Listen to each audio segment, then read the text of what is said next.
arguing. So if you read scripture in the words of Messiah, he says it's natural for the Yahudim to argue. The Yahudim are prone to arguing, is what it says. Yes, there's also the scripture verse that tells us, where do quarrels come from among you? It's not saying that we would never. But anyway, so there's been this thing lately about people putting as though anger is sin. The scripture says to you, be angry and sin not. It does not say anger is sin. There are many accounts where Elohim is angry, where Elohim has wrath, and anger and wrath are two different things. There are many instances. There are instances where they project their voice, where they speak loudly, where Elohim's voice sounds like thunder.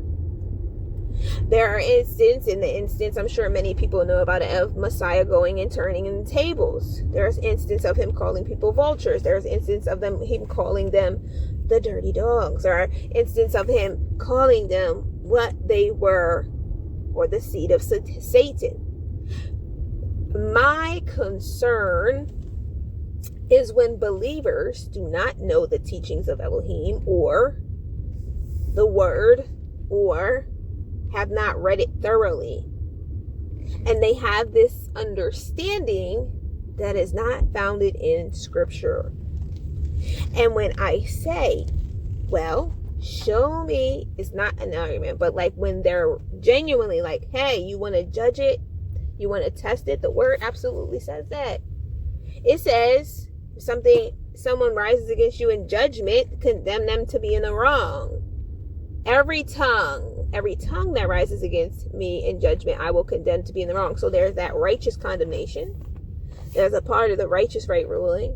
It says we will judge even messengers. Can you not, Messiah himself said, can you not judge the daily or the earthly matters? You will even have to judge messengers. Paraphrasing that. So there's a righteous judgment. There's a righteous condemnation. Elohim is not afraid of emotions. He's not afraid of having conversations with his children. Hence, what I'm about to say, when your children have a temper tantrum, if they're a baby, they're crying and they're screaming and they're raising their voice. If they're a child, if they're a toddler, they are not, and they get angry and they pout, if they were to scream, if they were to shout, not to say that you are parents that do that. Maybe there was a natural thing. If it was an elder person, and not just in situations where they're sundowning, but in other situations where they just are comfortable in the nature of who they are, like a baby, like a toddler, like a child, like an elder person, of not having to be people pleasing to mankind any longer. Closest to their identity in their Elohim is solidified in who they are in Elohim. There are many emotions and many feelings that we experience. My concern is this false. Someone came to me. My concern has been like this false push of softness, this false kindness, and a falsity of like anger isn't an emotion that Elohim has, and that's sin, but it's not. So if your child is doing that, if an elderly person is doing that, if a baby is doing that, you're telling me that that's sin?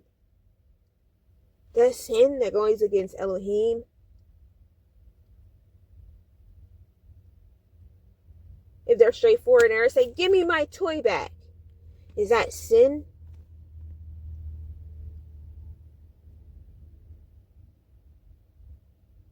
When they say something and it might hurt an adult's feeling, and an elder person, a senior, or a young child, or a teenager, and it could be true, like a young man that post a little clip on there, it could be the truth, but it could sting. Is that sin? So my concern is this softness out here, this kindness, this false of what, anger, or even, oh, that's so harsh, because sin is grievous. Or should I also say, though scripture says correction is grievous, but it yields the peaceable fruit of righteousness. So being corrected and reprimanded in righteousness is grievous. But there's a time for that. Just like there's a time for war and a time for learning. Time for everything under the sun. But yeah, those have just been some of the concerns with people coming up about their considerations. But someone followed me to work, but they didn't necessarily consider following someone. and they didn't consider when they said to me, oh, there's people at my church. There have been a number of people who are telling me about their churches. They're like you. I asked what their background was. I said, are they from overseas? And they told me, yes. And they told me what country they were from. And I was like, okay. It's not the same ethnicity as me, or the same nationality as me. They named another person. Not the same ethnicity or nationality as me. But because our pigment may be similar, I was like,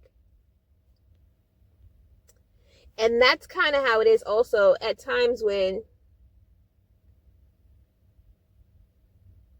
so when I had gotten pulled over by an officer, automatically by my pigment, they wrote on a sheet of paper. I didn't get like a warning or something. He was asking me about something, and I said, oh yeah, I'm going to the store to pick up something. Something on the dash. And he wrote like based on appearance, what he thought. And I was at work another time, and another man who had like a brown pigment to his skin. This was a different person with a lighter pigment to their skin, and the officer was a person with a lighter pigment to their skin. But they all three kind of did the same thing. They're different ages and different men and different nationalities, but they all kind of did the same thing. Making the presumption. And one of the guys, two of them I didn't go into detail about it, but one I did, because he was, we're having kind of more of a conversation, and I said, sir, you came up to me, a young woman, and you automatically said some things, and you made some presumptions, and just as the other two men and the other individuals who don't know me personally, or my nationality, or my ethnicity, or even if someone says, oh, I know you're from so-and-so area, but they don't know your testimony. Like, I don't know the full testimony of someone who doesn't explain that to me. If someone can tell you their testimony and there still be things that you don't know. But Elohim knows all things. So that's why, for me, I like when the word encourages us and tells us to go to the scripture. When Messiah says, when man have the same measure of standard to live by, in that instance, we are able to, for lack of a better word, reason together, live in harmony together. Maybe experience more of the garden and what it's like in the Shamayim, or some people may say heaven, than what can be familiar in the world. For lack of a better word, familiar. Or maybe just awareness of in the world.